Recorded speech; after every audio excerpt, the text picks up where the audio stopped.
I've always believed that family comes first. At least that's what my parents drummed into me when I was growing up, instilling from childhood that loved ones are a support, not a burden, that you can always count on them, and, in turn, must be a shoulder to lean on in a difficult moment, even if that minute turns into years. And before we continue, write in the comments from which city you are watching this video. Enjoy watching. My name is Christina. I am 32 years old, and for 9 years now I have been working in the marketing department of a technology company located in the heart of Rome, a city where every morning there is a smell of coffee, scorched sun, and light bustle of tourists who have no idea what kind of silent struggle can hide behind the windows of well-kept Italian houses. 5 years ago, despite my very precarious financial situation, I decided to take a serious step and bought a small but cozy apartment in the Monteverdi area. It was a moment of desperate determination, when stubbornness defeated caution, and the dream of having a roof over my head became a reality, even if it was paid for with a 30-year mortgage with frightening monthly payments. These years weren't the easiest. I refused vacations, avoided window sales, and even learned to save on coffee, which previously seemed like such an insignificant pleasure. But I did it. I paid off my mortgage, even if it was a couple of days late in some months, and every morning, waking up in an apartment where every spot of paint on the walls and every creaking floorboard belonged only to me, I felt the same adult pride that my parents talked about so much. And then, last month, everything suddenly changed. I was promoted to senior marketing manager, news that took me by surprise, even though I had long felt that I deserved more, and the promotion turned out to be not just a formality, but accompanied by a noticeable increase in salary, almost 4% more than I had received before.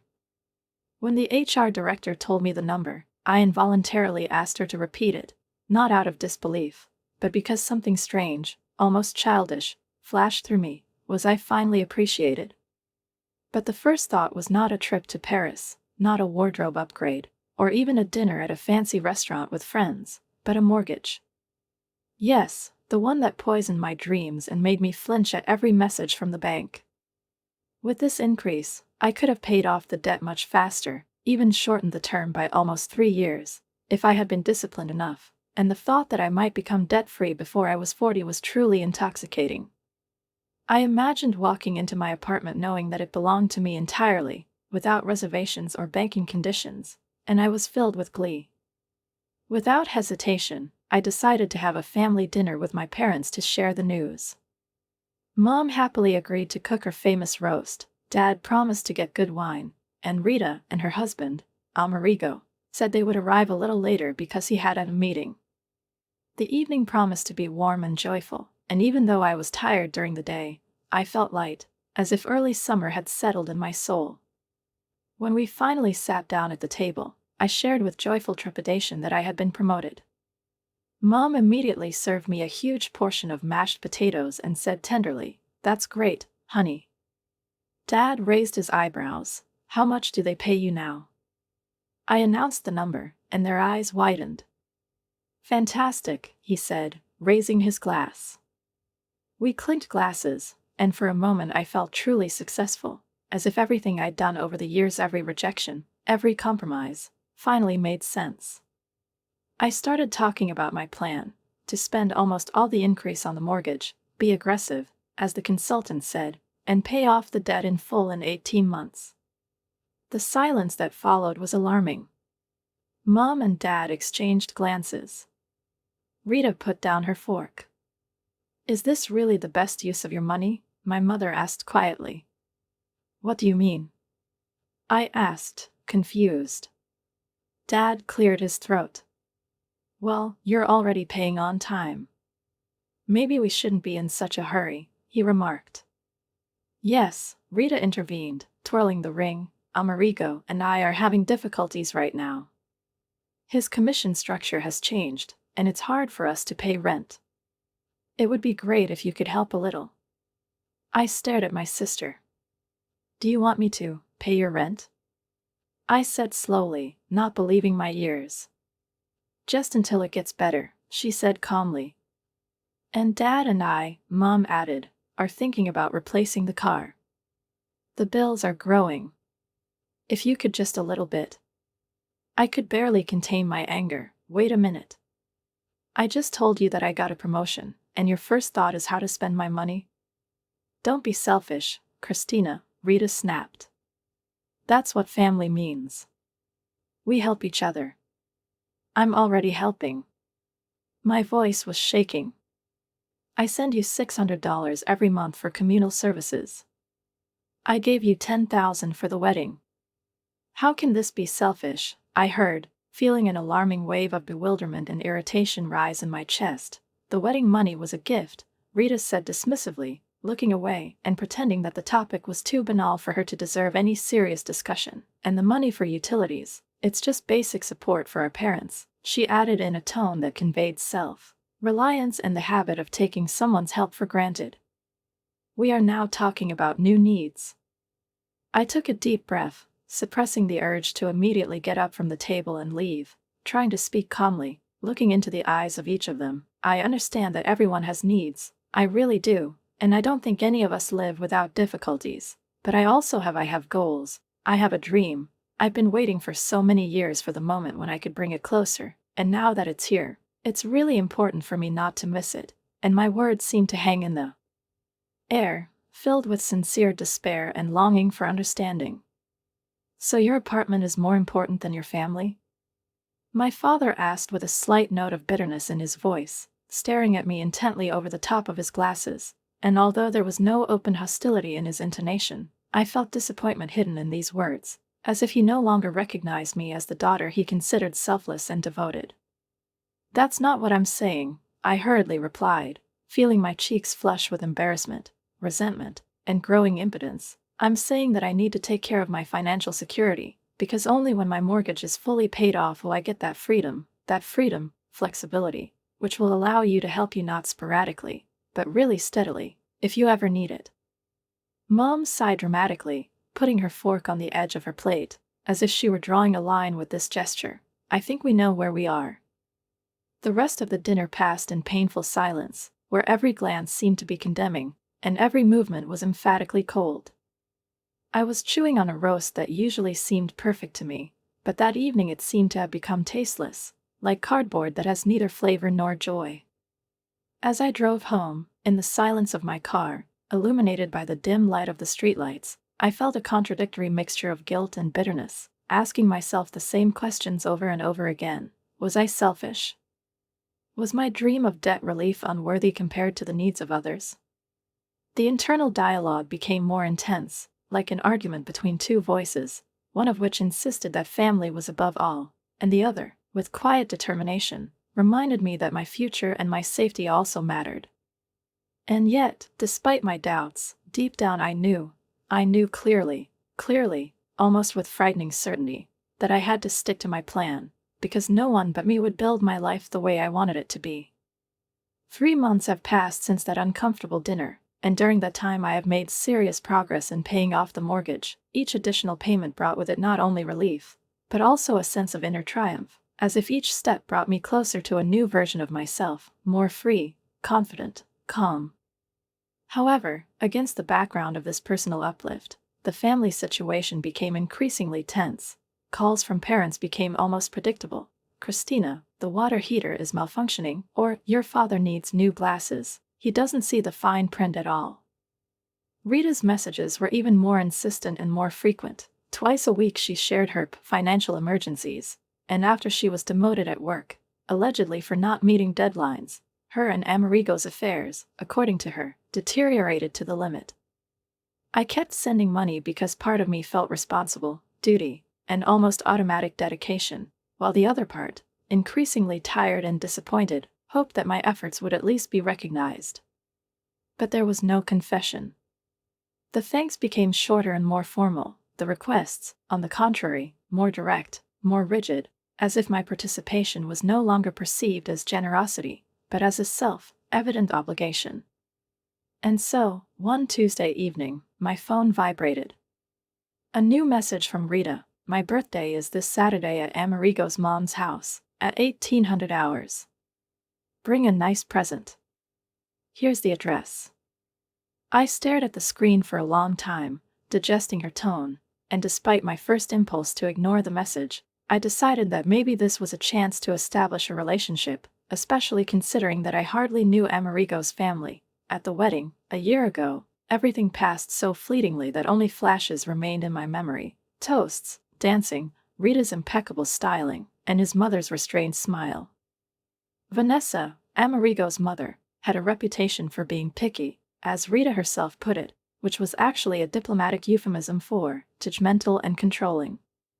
Nevertheless, I decided to go, spend time with my family, show that I don't hold grudges, and even went further.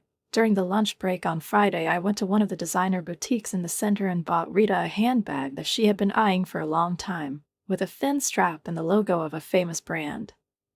It cost almost $500, but I wanted to show that I'm still a part of their world. I'm not moving away, no matter what. Saturday came. I drove up to a large colonial-style house in a prestigious neighborhood with shady streets and manicured lawns. Cars lined the sidewalk, and it was clear that the gathering would be much larger than I had expected. Clutching the gift bag, I rang the doorbell.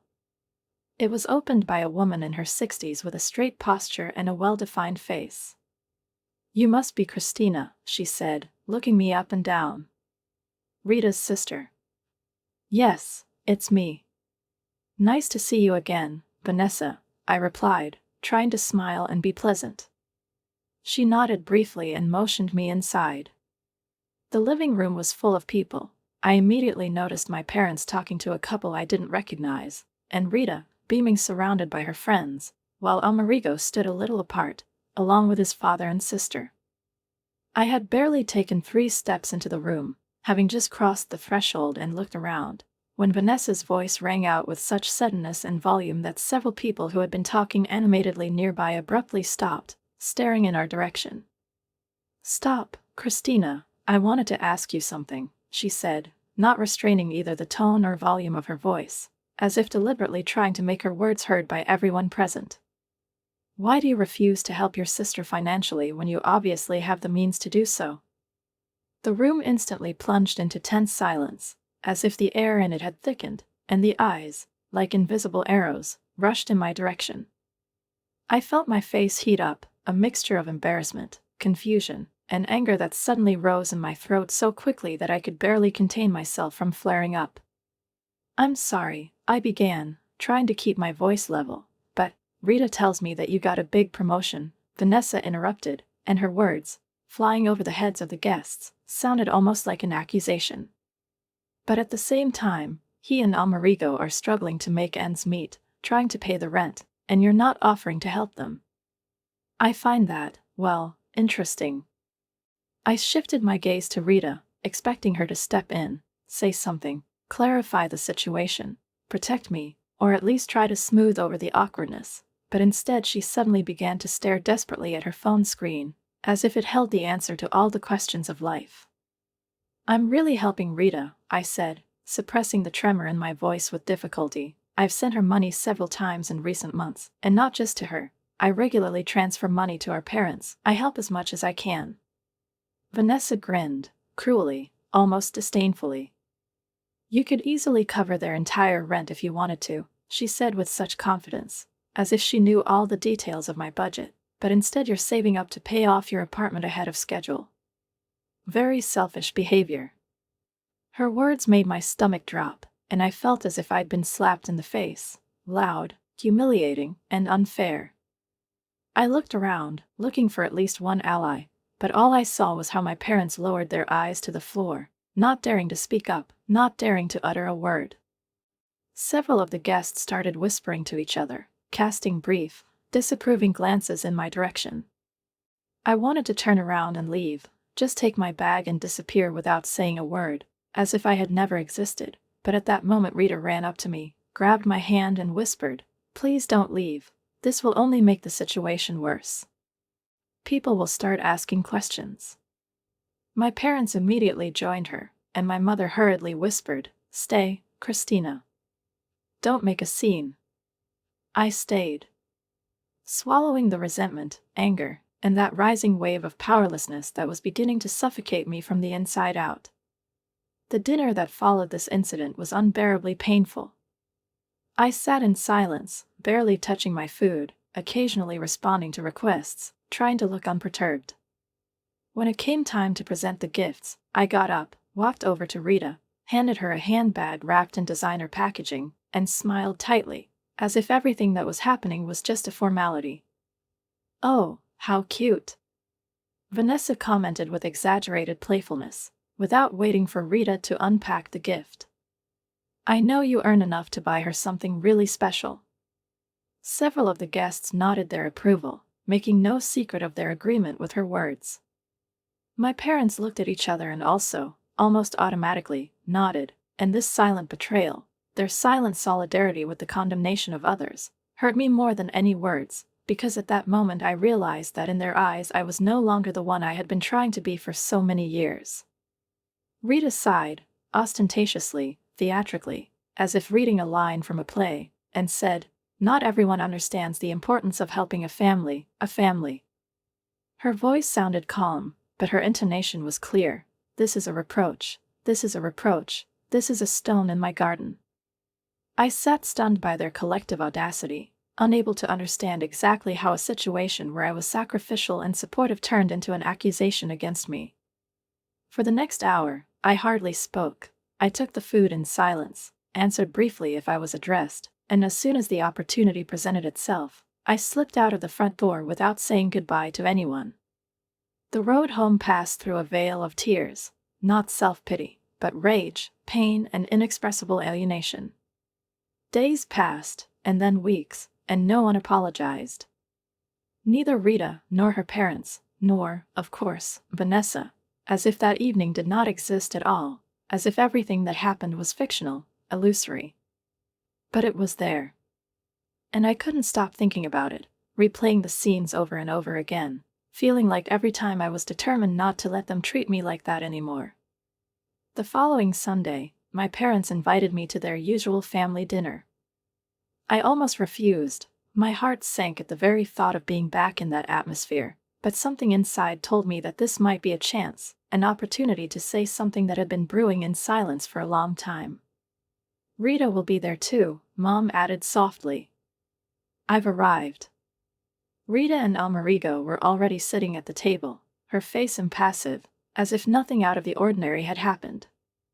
Dad was butchering fried chicken, Mom was bringing dishes, and the scene seemed almost idyllic, too ordinary, almost falsely familiar, against the background of what was still bubbling inside me. After a few minutes of awkward conversation, about work, the weather, traffic jams, I realized that I couldn't pretend anymore. I put down my fork and said quietly but firmly, "I think we need to talk about what happened at the birthday party, Rita." The table instantly fell silent, and in that pause she sounded surprised. "What do you mean?" I met her eyes.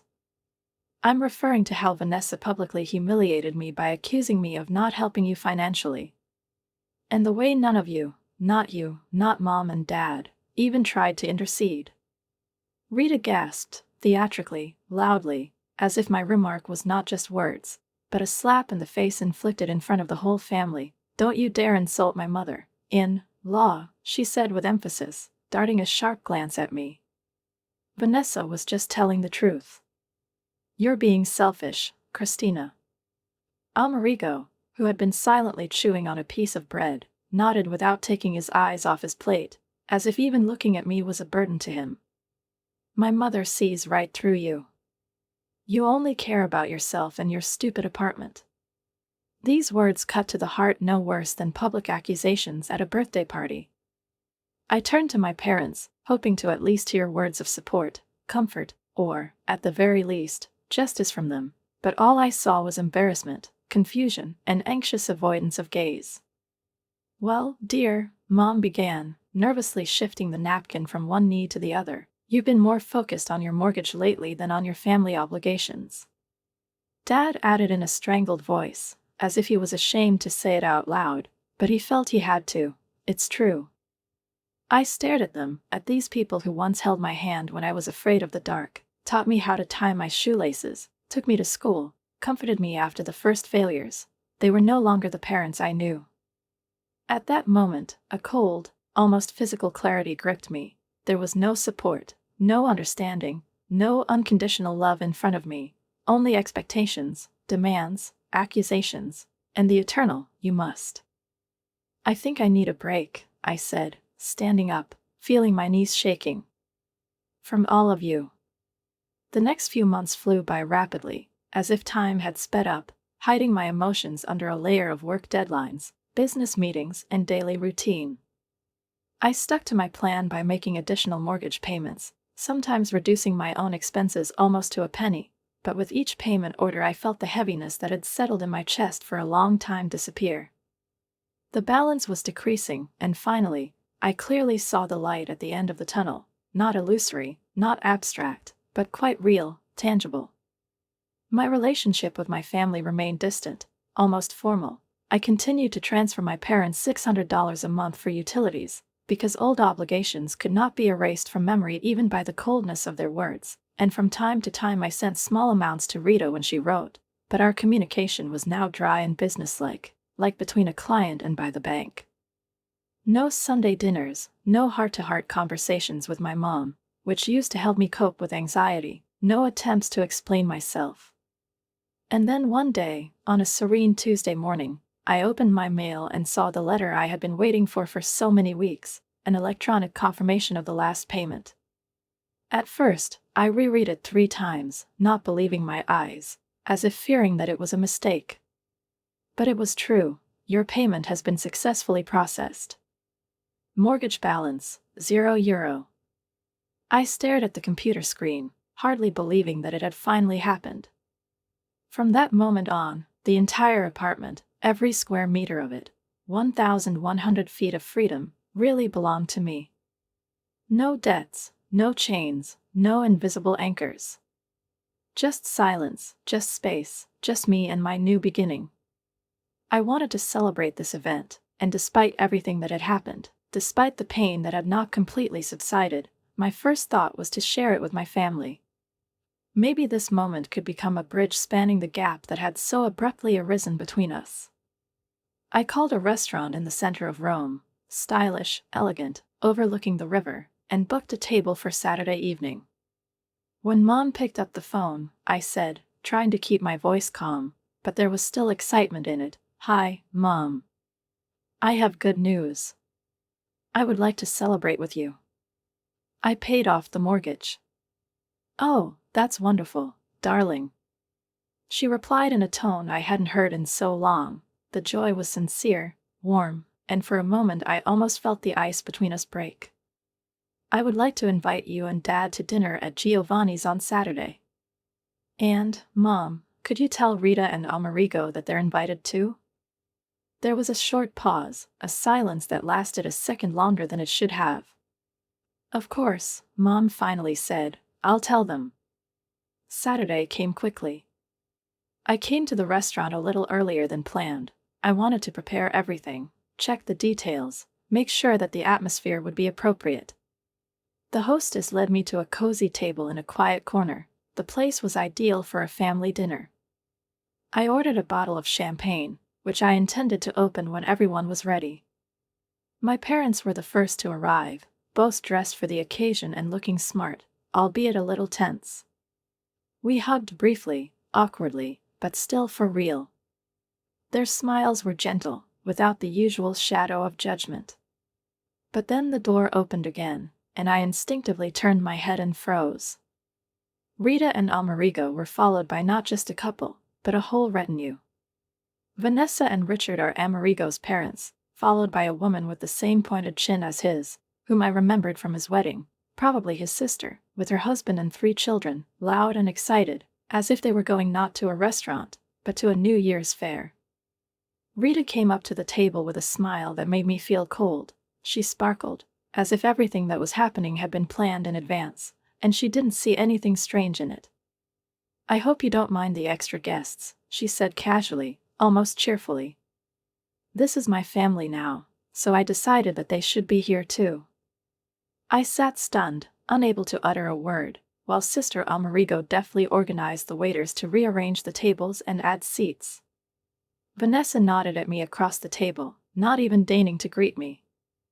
All this was happening in front of my eyes, like a scene from a play in which I was suddenly made an extra. Christina paid off the mortgage, and that seemed to be enough to make her useful again.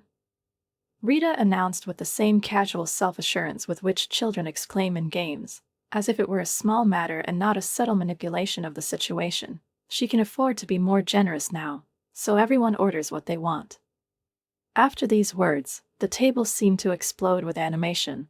The children, having heard permission for permissiveness, shouted, interrupting each other, pointing at the menu with their fingers, shouting words like truffles and this steak, not paying attention to either the tone or the circumstances. The adults joined this silent feast of intentions with the same enthusiasm. Amerigo immediately poked his finger at the most expensive seafood dish. Vanessa quietly called the waiter and whispered something to him, while her fingers slid to the wine list, where out of the corner of my eye I managed to notice the mark, €120 per bottle. I sat stunned by their audacity, trying to comprehend how an evening I had conceived as an intimate, warm gesture of reconciliation had turned into an undisguised consumer invasion. My parents, the very ones from whom, as a child, I still expected protection, participation, if not in actions, then at least in a glance, carefully examined the menu without meeting my eyes, and something shifted inside me. It wasn't an outburst of anger or resentment. It was a feeling as if the walls that had stood for years had suddenly crumbled, revealing to me a long overdue but carefully avoided truth. I apologized, saying that I needed to go to the bathroom, and instead of actually going there, I headed to the counter, where I saw our waitress, a short girl with a tired but friendly expression on her face. I took her aside and said softly, almost in a whisper, "Would like to change my order, and also, could you please prepare separate invoices for each group? I will only pay for my dinner and table reservations. The rest are for themselves." She was surprised, slightly raising her eyebrows, but nodded, "Of course, ma'am." When I returned to the table, everything went on as if nothing had happened. Discussions, toasts, laughter, orders. No one even noticed my absence. I put on my usual smile, picked up a glass of champagne and joined the conversation, trying to look relaxed. Toasts followed one after the other, each of which sounded like thinly veiled criticism. "Who can finally stop being so frugal now that her mortgage is paid off?" said Amerigo's father, raising his glass and grinning. "My sister," Rita added with a languid smile, "who, I hope, will understand that the family deserves her generosity more than the bank." My parents were laughing softly, nodding, as if these were innocent jokes rather than open attacks on my dignity and self-determination. I watched them, and at some point everything changed. I stopped seeing these people as my family. In front of me were consumers, guests, who for some reason decided that they had the right to dictate to me how to manage my resources, time, and attention, as if I were not a person, but an ATM with a kinship button attached. The dinner continued. The second and third courses were served, expensive wines flowed freely, the children demanded desserts, which in the end were not even touched. The waiters replaced each other, as if on a carousel, bringing a new dish, then a new glass. I silently counted, not in my mind, but rather intuitively felt, that the bill could not be less than a couple €1,000. When the coffee was served, and the evening began to reach its climax, the waitress appeared, holding a stack of checks in her hands. She began handing them out carefully, with restraint, but each piece of paper she held out sounded louder than words. My father was the first to recover. "There must be a mistake," he said, adjusting his glasses. "Everything should be on the same account. My daughter is treating us tonight." The waitress looked at me questioningly. "Actually," I said, surprised at how even my voice sounded, "I asked for separate checks. I only pay for my dinner and for the table reservation. Everyone else speaks for themselves." The silence was deafening. For long seconds, even the cutlery on the table seemed to freeze. Vanessa was the first to come to her senses. "This is outrageous. You invited us to dinner." "Actually," I corrected, resisting the urge to raise my voice, "I only invited my parents, Rita and Amerigo. The rest came on their own initiative. And by the way, It was Rita who insisted that everyone order the most expensive dishes, not me. Vanessa muttered something unintelligible, looking at the bill. This dinner for Richard and me costs more than 500 euros. Amerigo's sister stared at the receipt with a confused face, where all her children's orders were listed, including 2 sodas each and desserts that they hadn't touched. This is unfair, screamed Rita, abruptly looking up. You know, we're having difficulties, and you're just throwing us under the train. You ordered a steak for 75 euros and 2 cocktails for 18, I replied calmly. You knew what you were going for.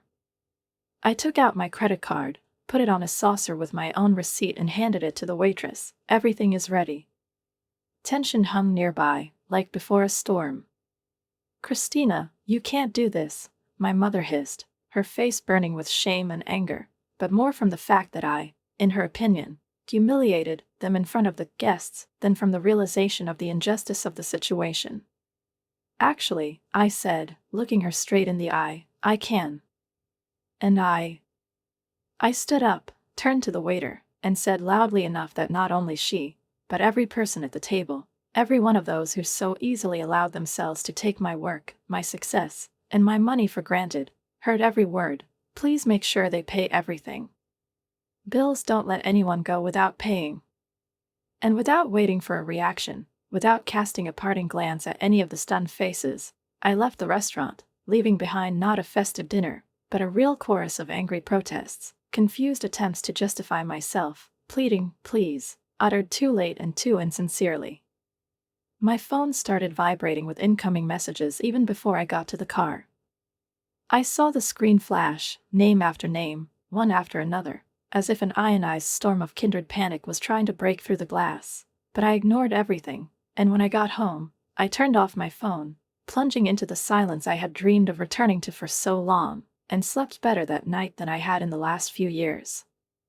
Months lost in the tranquility, not burdened by other people's expectations. When I woke up in the morning, bathed in the soft light of the kitchen and the aroma of my own coffee, I carefully turned on my phone, mentally preparing for the storm. And there was a storm, dozens of missed calls, streams of angry messages, which contained accusations, demands, threats, and blatant manipulation. You have to come back and pay for dinner. You put us in an awkward position. It's all your ego, Christina. There was a bill for almost 3,000 euros. How could you? And I just sat at the table, feeling like the calm in me did not disappear, but on the contrary, it becomes solid, almost fundamental. But it was just a prelude. Around noon, I heard a knock on the door, insistent, leaving no doubt who was there. I went over, looked through the peephole and saw my parents and Rita. All 3 of them stood close together, their faces contorted with anger. The part of me that still dreamed of love, acceptance, and warmth wanted to pretend that I wasn't at home. But the other part, the grown-up, settled, tired of pleasing in self-denial, knew that this conversation was inevitable. I took a deep breath and opened the door. They didn't wait for an invitation. They just pushed past me into my living room, as if this apartment still didn't belong to me, but to some shared illusion of our family unity. How could you? Rita screamed, her voice cracking, her eyes burning. Do you have any idea how humiliating that was? My father pointed his finger at me with such force that for a moment I felt like the girl who was once forbidden to argue. 3,000 euros, Christina. Did you think we could just cover it up? We had to put this bill on a credit card. My mother picked up, with a face full of reproach. We will pay interest for months. I crossed my arms, leaned against the wall, and, trying not to raise my voice, said, and who's to blame for the fact that I invited 4 people, but 11 came? Rita flushed. This is my family. Amerigo's parents wanted to celebrate with you, she added, but I interrupted her. No, they wanted a free lunch. Just like you, all of you. You didn't come to celebrate with me. You have come to consume. It's not fair. My father protested. Isn't that right? I raised an eyebrow, looking straight into his eyes. Dad, Mom, when was the last time you called me just to talk? Should I ask how I am? What am I dreaming about? What's new at work? No. It always came down to one thing: money. To what I can give you. Do you call this a family? Mom tried to protest, but we're a family, Christina. We have to help each other. It's funny, I said, approaching the table, because it seems to me that I'm the only one who really helps. I took out a folder, an old black one with a lock, in which I kept my financial documents.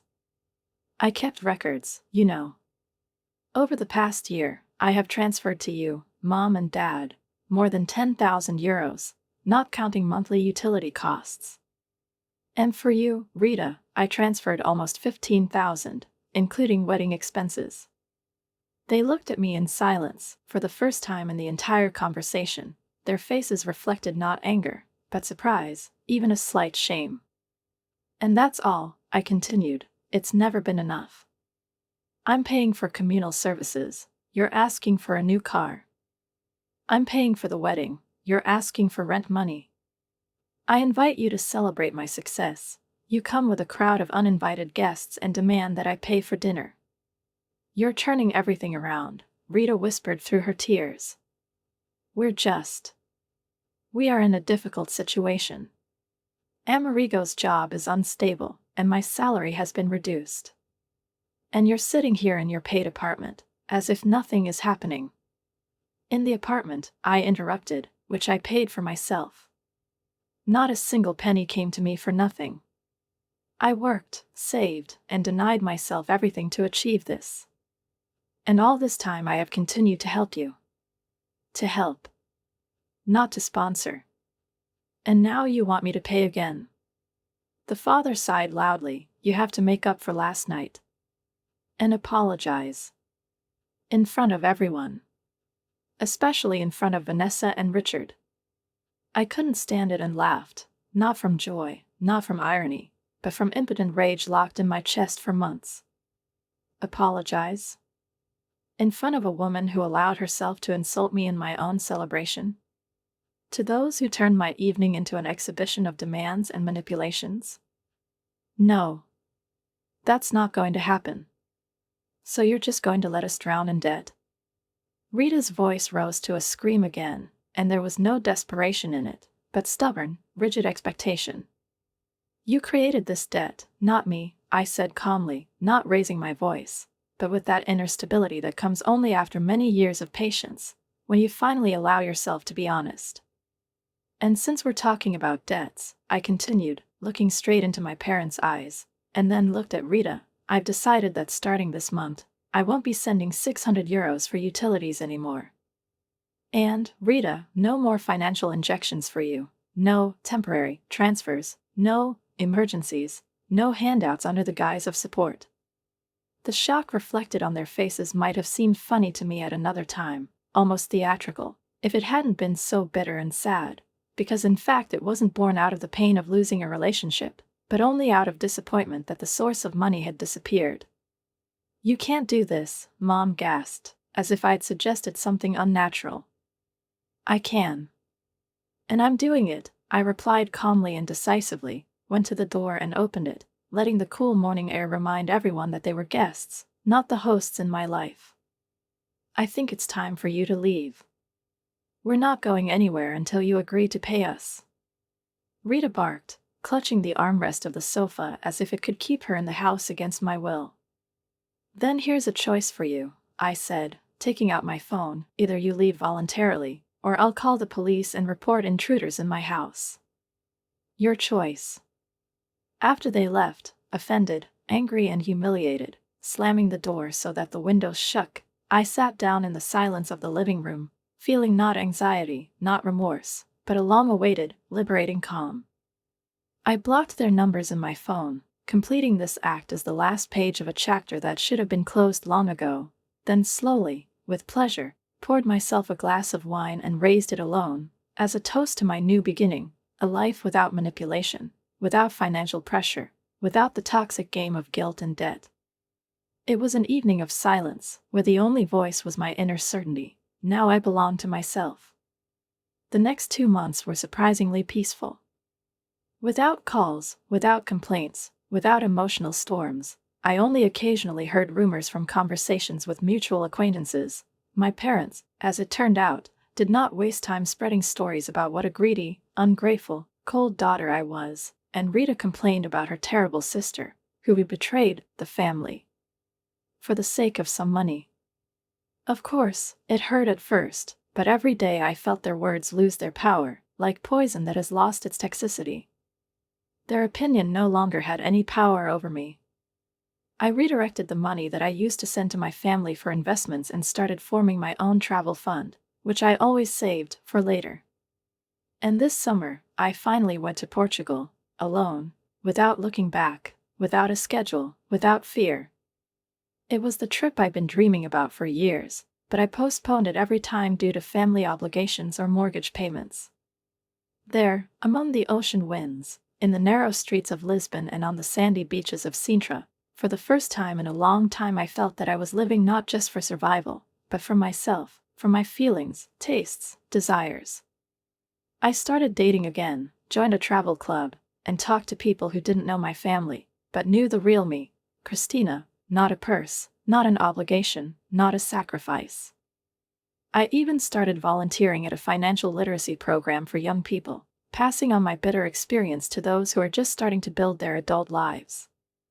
One evening, returning home from a volunteer session, I went to the supermarket and, picking through fruits, came face to face with my mother's friend, Susan. "Christina, how old are you?" she exclaimed, hugging me with unexpected warmth. "I heard that you have a strained relationship with your family." I was preparing for a lecture, for another call to forgive everything, but instead I heard the words that echoed inside. "Your mom tells everyone that you left them. But I've known your parents for 30 years.